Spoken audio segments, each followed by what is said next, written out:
Myself, Dr. Shreya Patel, working as a consultant pediatrician at WIMS Hospital, Valsad. Poliomyelitis is a life-threatening disease caused by a poliovirus, which is highly infectious. It may even cause lifelong paralysis in the children less than 5 years of age group. Poliomyelitis is a life-threatening disease caused by a highly infectious poliovirus. It may even cause lifelong paralysis, particularly in children less than 5 years of age group.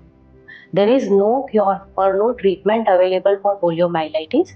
It can only be prevented by effective vaccination. So parents, get your child vaccinated for polio vaccine by oral and injectable route up to age of 5 years. On this World Polio Day, let us remind the global efforts made by the Global Polio Eradication Initiatives to eradicate polio worldwide by 1988. Today, India is polio free by 2014 and the global incidence of polio has declined by 99%.